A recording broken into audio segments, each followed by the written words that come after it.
नमस्कार, आप देख रहे हैं इंडिया टीवी में हूं पिनाज और सबसे पहले मिडल ईस्ट से आ रही है एक बड़ी खबर की अपडेट आपको दे दे। युद्ध अब किसी भी वक्त महायुद्ध में तब्दील हो सकता है, क्योंकि जिस तरह के प्लेयर्स एक एक करके इन्वॉल्व हो रहे हैं तो लग रहा है कि ये युद्ध जो है, अब इजराइल तो कई फ्रंट पर लड़ ही रहा है, लेकिन इजराइल के समर्थन में कौन खड़ा है, ईरान के साथ कौन खड़ा है, इसको लेकर भी अब ये मल्टी डायमेंशनल वॉर हो रही है। आपको बता दें कि लेबनान में ग्राउंड अटैक किया जा रहा है। गाजा पट्टी में भी एक बार फिर से लड़ाई छिड़ गई है। हमास के आतंकी फिर से एक्टिव हो गए हैं। इजराइल और हमास के बीच जंग के 1 साल होने वाले हैं। ईरान के प्रॉक्सी संगठन इजराइल पर बड़े अटैक की प्लानिंग कर रहे हैं। ऐसे में इजराइल फिर से हमले का खतरा देखते हुए तैयार है, मुस्तैद है। बेरूत से लेकर गाजा पट्टी तक जंग की क्या अपडेट, डिटेल देखिए।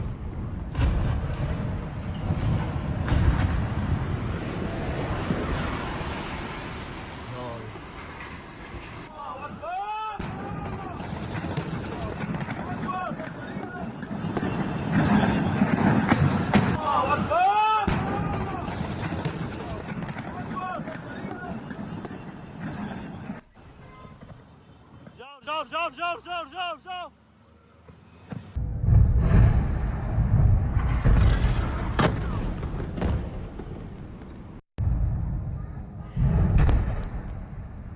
और आप देख रहे हैं कि किस तरह से इजराइल लगातार एग्रेसिव फाइट कर रहा है। बेरूत में जो हमले की शुरुआत उसने की थी उसको रोक नहीं रहा है और एयर स्ट्राइक लगातार जारी है। अब खासतौर से ईंधन जो है, गैस सेंटर्स जो हैं उनको टारगेट करते हुए, ऑयल डिपोट, गैस सेंटर्स, उनको टारगेट करते हुए प्रिसाइज अटैक जो हैं वो किए जा रहे हैं इजरायली डिफेंस फोर्सेस के द्वारा। ये तस्वीरें आप देख रहे हैं बेरूत में ऐसे ही एक हमले की जो इजरायली डिफेंस फोर्स ने अंजाम दिया। और देखिए कि किस तरह से ये एयर स्ट्राइक के बाद वहां पर बड़े बड़े आग के गोले जो हैं वो निकलने लगे, क्योंकि गैस स्टेशन को टारगेट कर ये प्रिसाइज अटैक को अंजाम दिया गया था।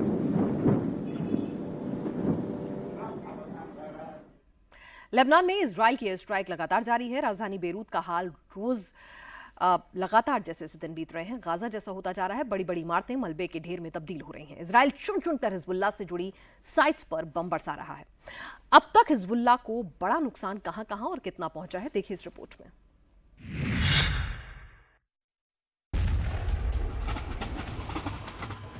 लेबनान में आसमान से बम बारूद बरस रहा है। बेरूत में मिसाइल गिरी, आग का गोला उठा, सब तबाह हो गया।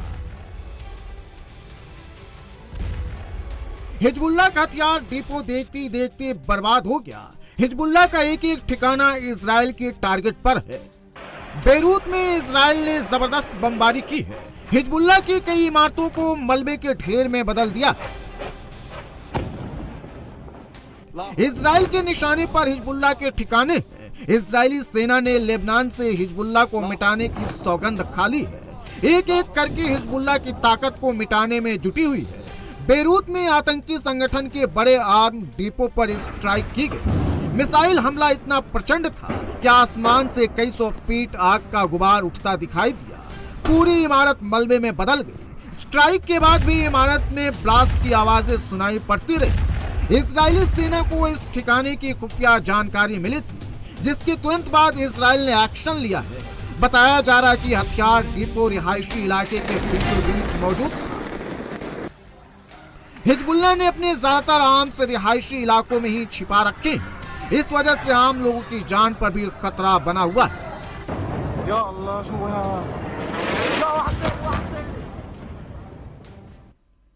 लेबनान की राजधानी बेरूत जो हिजबुल्लाह का गढ़ मानी जाती है, इजराइल के हमलों से इस वक्त जार जार हो चुकी है। ऐसी कोई रात नहीं जहां बेरूत की धरती दहल ना रही हो। रात के हमलों में इजराइल ने किन किन जगह पर स्ट्राइक की है, हिजबुल्लाह को जमीन पर कितना नुकसान पहुंचा है, तस्वीरें आपको खुद ब खुद बयां कर देंगी।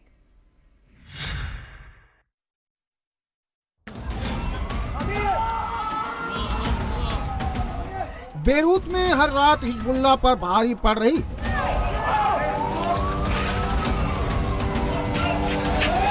साउथ बेरूत का दाहिया आतंकियों के गढ़ पर हर रात बमबारी हो रही है। इजराइल में यहां एक के बाद एक 3 हवाई हमले किए। ये स्ट्राइक से पूरा इलाका दहल गया। ये तस्वीरें देखिए और अंदाजा लगाइए कि इजराइल की ये स्ट्राइक कितनी पावरफुल और खतरनाक थी।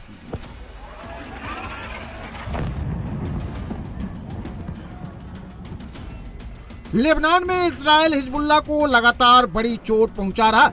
आईडीएफ ने दावा किया है कि उसने बेरूत में हिजबुल्लाह के बड़े ठिकाने तबाह कर दिए हैं। इजरायली एयरफोर्स ने हिजबुल्लाह की इंटेलिजेंस साइट पर हमला करके उसे ध्वस्त कर दिया है। वहीं सेंट्रल बेरूत में इजराइल के अटैक के बाद एक और गैस स्टेशन भी पूरी तरह से तबाह हो गया। उसके कुछ नई तस्वीरें भी सामने आई है। इजराइल के हमले में हिजबुल्लाह को भारी नुकसान पहुंचा है।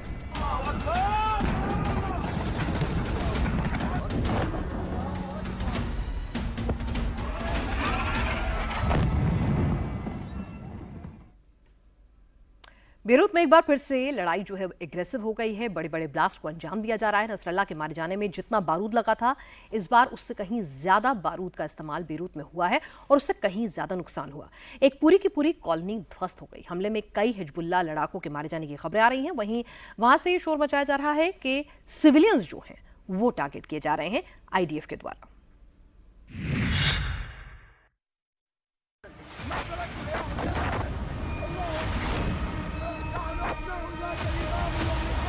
बेरूत में इजराइल का कहर जारी है।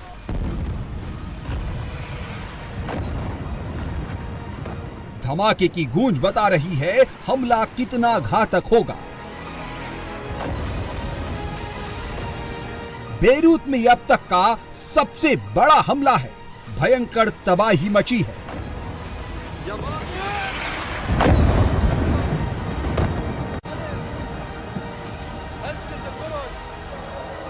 ये हमला हिजबुल्लाह चीफ हसन नसरल्लाह को मारने के लिए की गई एयर स्ट्राइक से भी बड़ा है। धमाके की गूंज दूर दूर तक सुनाई दी है।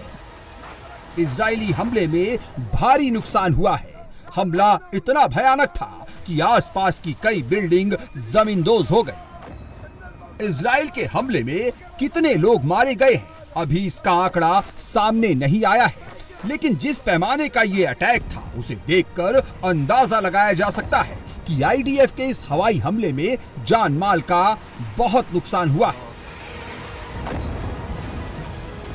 इजराइल का दावा है कि हमले से पहले आम लोगों को वार्निंग दी गई थी। चेतावनी मैसेज में इन इमारतों से कम 500 मीटर दूर जाने को कहा गया था। इसके बाद आईडीएफ ने अटैक किया और हिजबुल्लाह लड़ाकों के ठिकानों को तबाह कर दिया।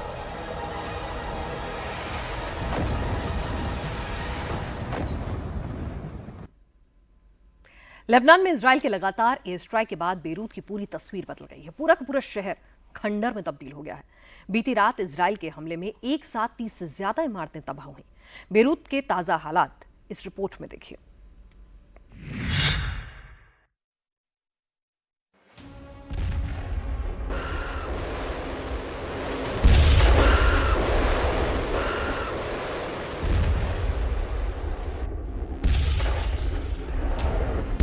आसपास इमारतें और बीच में भीषण ब्लास्ट। लेबनान के बेरूत से ऐसी तस्वीरें सामने आ रही है। इजराइल ने एक बार फिर से बेरूत में स्ट्राइक किया, लेकिन ये हिजबुल्लाह लड़ाकों का कोई खुफिया अड्डा नहीं है। ये फ्रांस की multinational company total energies gas station है। आईडीएफ के स्ट्राइक में मित्र राष्ट्र की ही एक कंपनी टारगेट बन गई। तस्वीरों में देखिए कैसे बेरूत के उपनगर में मौजूद फ्रांसीसी कंपनी के गैस स्टेशन से आग की ऊंची लपटें उठ रही हैं। बीच बीच में धमाके भी हो रहे हैं। तस्वीरों को देखकर अंदाजा लगाना मुश्किल नहीं कि इजराइल का अटैक कितना भीषण रहा होगा। आईडीएफ के हमले के बाद गैस स्टेशन में आग लग गई। इसके बाद यहां लगातार धमाके होने लगे। गनीमत यह रही कि इजराइल के इस अटैक में किसी की जान नहीं गई। पहले ब्लास्ट और फिर बाद में गैस स्टेशन में हो रहे धमाकों की वजह से पूरा इलाका थर्रा उठा। ब्लास्ट की चपेट में आसपास की बिल्डिंग्स भी आ गई। हादसे के घंटों बाद भी गैस स्टेशन में लगी आग बुझाई नहीं जा सकी। लेबनान पुलिस ने आसपास का पूरा इलाका खाली करा लिया, नहीं तो यहां बड़े पैमाने पर लोगों की जान जा सकती थी।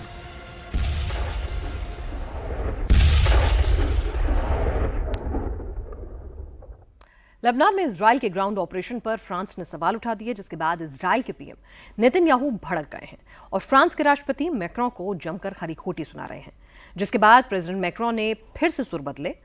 आखिर इजराइल ने ऐसा क्या किया कि प्रेसिडेंट मैक्रों को इजराइल की मदद पर अपना स्टैंड कुछ ही घंटों के भीतर बदलना पड़ा और कुछ ही घंटों के बाद अपने बयान पर उनके ऑफिस से सफाई भी आई? समझते हैं इस रिपोर्ट में।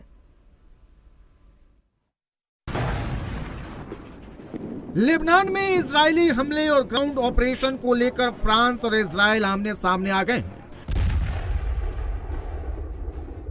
फ्रांस के राष्ट्रपति मैक्रोन ने इजराइल को मिलने वाले हथियारों पर बैन लगाने की मांग की थी।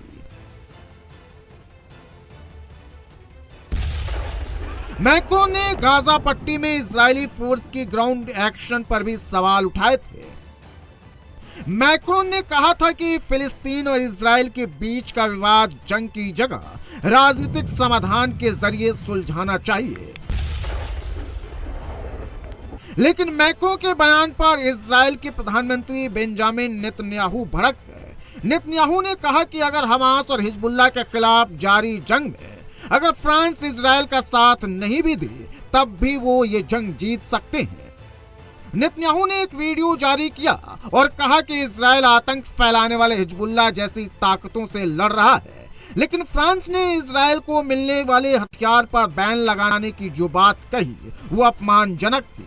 नेतन्याहू के मुताबिक जो भी देश इजराइल के साथ खड़ा नहीं है वो ईरान और उसके सहयोगी और प्रॉक्सी का समर्थन कर रहा है। As Israel fights the forces of barbarism led by Iran, all civilized countries should be standing firmly by Israel's side. Yet President Macron and some other Western leaders are now calling for an arms embargo against Israel. Shame on them. Is Iran imposing an arms embargo on Hezbollah, on the Houthis, on Hamas, and on its other proxies? Of course not. The axis of terror stands together. Israel will win with or without their support. But their shame will continue long after the war is won. For in defending ourselves against this barbarism, Israel is defending civilizations against those who seek to impose a dark age of fanaticism on all of us. हालांकि Netanyahu के कड़े रुख के बाद France की तरफ से सफाई भी आ गई। मैक्रोन के ऑफिस ने कहा कि फ्रांस इजराइल का करीबी सहयोगी है और वह इजराइल की सुरक्षा का समर्थन करता है। अगर ईरान या उसके समर्थक इजराइल पर हमला करते हैं तो फ्रांस हमेशा इजराइल के साथ खड़ा रहेगा। इजराइल ने हिजबुल्लाह लड़ाकों के सबसे मजबूत गढ़ पर हमला बोला है। आईडीएफ ने रदवान यूनिट की 250 मीटर लंबी सुरंग को तबाह कर दिया। इन सुरंगों का इस्तेमाल हिजबुल्लाह के लड़ाके हमला कर और उसके बाद छिपने के लिए किया करते थे। हमास के खुफिया अड्डे में क्या कुछ मौजूद था और इस सुरंग के अंदर क्या मिला, इस रिपोर्ट में देखिए।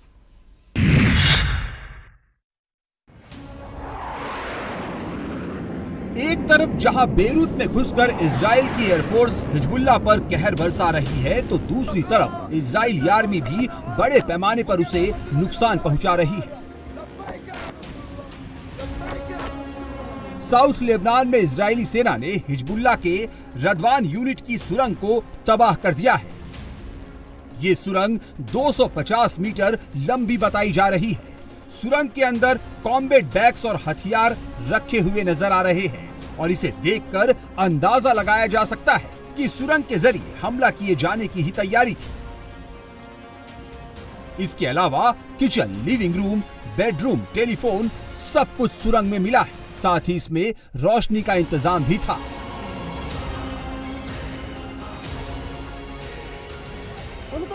इस सुरंग का निर्माण बड़े पैमाने पर हमला करने के इरादे से किया गया था, जो दक्षिणी इजराइल पर 7 अक्टूबर को हुए हमले की याद दिलाता है।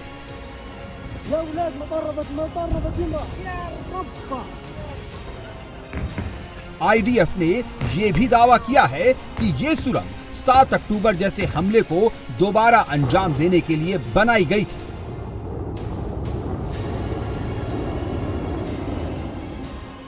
हमास ने 90 के दशक के अंत में मिस्र में सुरंगों का इस्तेमाल शुरू किया था।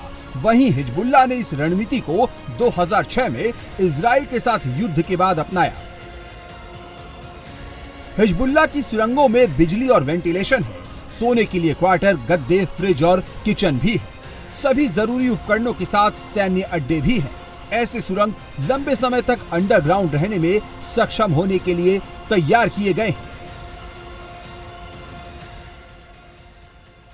लेबनान के साथ साथ गाजा पट्टी में भी वॉर का नया फ्रंट खुल गया है। हमास के आतंकियों को टारगेट कर इजराइल ने एक मस्जिद पर एयर स्ट्राइक किया। हमले में अभी तक 24 लोगों के मारे जाने की खबर है, जबकि 93 से ज्यादा लोग घायल बताए जा रहे हैं। सवाल ये कि आखिर इजराइल ने इस वक्त गाजा में अटैक क्यों किया, इससे क्या संदेश देना चाहता है, समझते हैं इस रिपोर्ट में।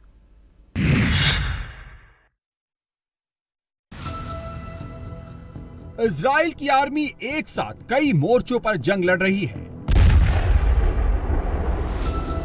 आईडीएफ ने मध्य गाजा पट्टी के डेर अल बला में अल-अक्सा अस्पताल के पास मस्जिद पर अटैक किया है। गाजा मस्जिद पर इजरायली हवाई हमले में कम से कम 24 लोग मारे गए हैं और 93 घायल हो गए हैं। माना जा रहा है कि मृतकों की संख्या भी और बढ़ सकती है। इजरायली आर्मी के मुताबिक हमास के आतंकवादियों पर सटीक हमला किया गया, जो डेर अल बलाह के क्षेत्र में शुहादा अल-अक्सा मस्जिद के रूप में काम कर रही थी। इसके अंदर हमास का कमांड सेंटर और कंट्रोल रूम चल रहा था। इस मस्जिद में इजराइल के हमले के बाद विस्थापित हुए लोग भी भारी संख्या में रह रहे थे। गाजा में धार्मिक मामलों के मंत्रालय के मुताबिक इजरायली हमले में गाजा की 1245 मस्जिदों में से 814 पूरी तरह तबाह हो गई है। इजरायली हमले में सिर्फ मस्जिद ही नहीं बल्कि 3 चर्चों को भी नुकसान पहुंचा है। गाजा पट्टी के ही जबालिया में भी इजराइल का ग्राउंड ऑपरेशन जारी है। बीती रात आईडीएफ ने इस इलाके में एयर स्ट्राइक की, तोपों से गोलीबारी की। इजराइल के हमले में हमास का हथियार डिपो, सुरंग और दूसरे इंफ्रास्ट्रक्चर तबाह हो गए।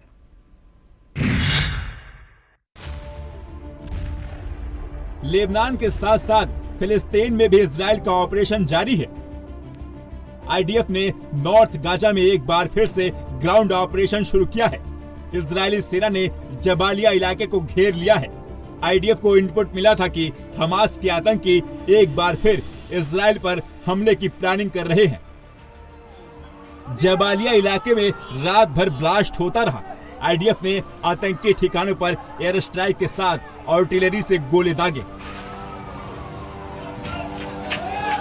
जबालिया में हमास के दर्जनों ठिकानों को निशाना बनाया गया, जिनमें हथियार डिपो, सुरंगें, दूसरे इंफ्रास्ट्रक्चर शामिल हैं।